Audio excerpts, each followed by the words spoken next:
गुरु बनने के पहले शिष्य बनना आवश्यक है? पिता बनने के पहले पुत्र बनना पड़ेगा, बिना पुत्र बने पिता बनने वाले नहीं है। याज्ञवल्क्य मुनि बोले, भरद्वाज जी मैं आपकी चतुराई समझ गया, आप राम जी की कथा सुनना चाहते हैं। आपने जैसे प्रश्न किया था ना, इसी प्रकार एक बार पार्वती जी ने भी प्रश्न किया था भगवान शिव से। पार्वती जी ने क्या प्रश्न किया और शंकर जी ने क्या उत्तर दिया, इस प्रसंग को तो मैं आपको कल सुनाऊंगा। अभी बीच में एक दूसरी कथा सुनाता हूं। और कथा को याज्ञवल्क्य मुनि त्रेता युग में लेकर गए। किस युग में? त्रेता युग में। बिचवा में बोला करिए। त्रेता युग में। कौन से युग में? त्रेता युग में। आइए चौपाई गाते हैं।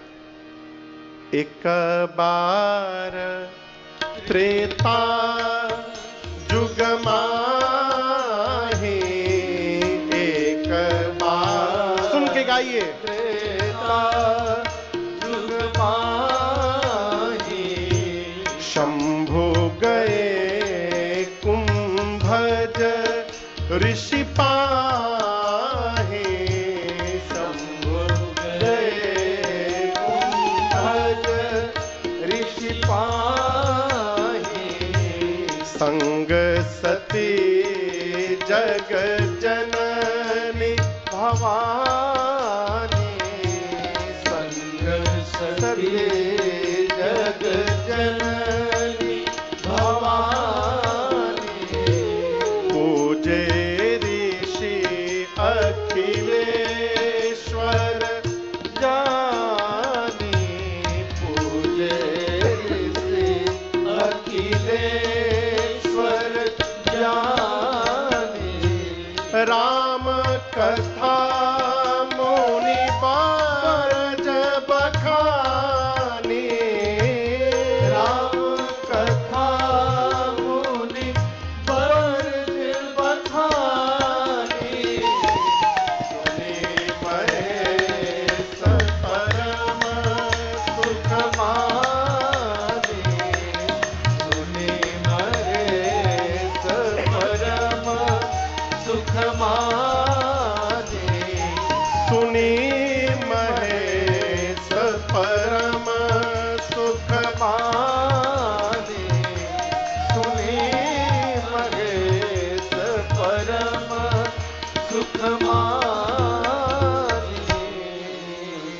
एक बार त्रेता युग में भगवान शंकर सती मैया के साथ, पार्वती मैया नहीं सती मैया, ये कौन मैया है? पार्वती मैया ही पिछले जन्म में सती मैया थी। मां सती के साथ भगवान शंकर कैलाश पर्वत से नीचे उतरे और दंडकारण्य में एक मुनि है श्री अगस्त्य जी, उनके आश्रम पर राम कथा सुनने के लिए चले गए। अब आप कहिएगा शंकर जी वहां कथा सुनने काहे गए? बचन के कारण। आपको बताऊं, ये जो अगस्त्य मुनि है ना, ये धरती पर जितने पर्वत हैं इन सभी पर्वतों के गुरु हैं। पर्वतों के गुरु कौन? अगस्त्य मुनि। और अगस्त्य मुनि पहले काशी में रहते थे। आपके बगल में एक पर्वतमाला है विंध्य, जहां पर मां बैठी हुई है, विंध्याचल वाली मैया है, विंध्यवासिनी मां विंध्य पर्वत पर बैठी हैं। ये पर्वतमाला बहुत बड़ी पर्वतमाला है। एक बार विंध्य पर्वत बढ़ने लगे और ऐसा बढ़ने लगे कि लगा कि सृष्टि को दो भाग में बांट देंगे। तो सभी देवता जाकर उनके गुरु अगस्त्य मुनि जो काशी में थे, उनसे जाकर बोले कि अगस्त्य जी आप अपने शिष्य को मना करिए, इस प्रकार न बढ़े। अगस्त्य मुनि बोले मैं काशी छोड़ के कहीं नहीं जाऊंगा। देवताओं ने भगवान विश्वनाथ से कहा, भगवान विश्वनाथ ने अगस्त्य मुनि से निवेदन किया आप मना करिए शिष्य को जाकर। अगस्त्य मुनि बोले बाबा, काशी का कौआ भी काशी नहीं छोड़ना चाहता और आप मुझे काशी छोड़ के जाने के लिए कह रहे हैं। तब भगवान विश्वनाथ ने अगस्त्य मुनि को वचन दिया कि मेरे कहने पर जाइए। मैं वचन देता हूं, आप धरती के जिस कोने में भी रहेंगे, मैं एक दिन परिवार के साथ आऊंगा और आपके सामने बैठकर आपसे राम जी की कथा सुनूंगा, इसलिए आप आज जाइए।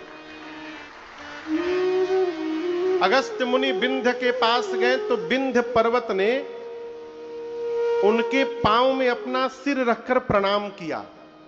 आज भी आप जब प्रयाग से रीवा जाएंगे ना, तो बिचवा में एक जगह पड़ता है सिरमौर। वो सिरमौर क्या है, वहीं से पहाड़ शुरू होता है और कहा गया है कि ये विंध्य पर्वत का सिर है जो गुरु जी के चरण में दंडवत किया हुआ है। तो सिर पांव में रखकर विंध्य ने प्रणाम किया अगस्त्य मुनि को और कहा, गुरुदेव क्या आज्ञा है? अगस्त्य मुनि बोले, जब तक लौट कर वापस ना आ जाऊं ऐसे ही बने रहो। अब बोलकर अगस्त्य मुनि दंडकारण्य में गए और आज तक लौट करके नहीं आए, और विंध्य पर्वत उसी प्रकार दंडवत प्रणाम की मुद्रा में बने हुए हैं। इसी वचन को पूर्ण करने के लिए भगवान शंकर सती मैया के साथ अगस्त्य मुनि के आश्रम में पहुंचे। बिना किसी सूचना के हो, यदि घर में अचानक भगवान शंकर आ जाए तो जीव पगला जाएगा, पागल हो जाएगा। अगस्त्य मुनि तो नाचने लगे, बिठाकर पूजन किए और बड़े भाव से कथा सुनाए राम जी की। सामने कितने लोग सुनने वाले हैं? बोलिए बोलिए। दो, कौन कौन? शंकर जी और सती मैया। लेकिन आपको सुनकर आश्चर्य लगेगा, सती मैया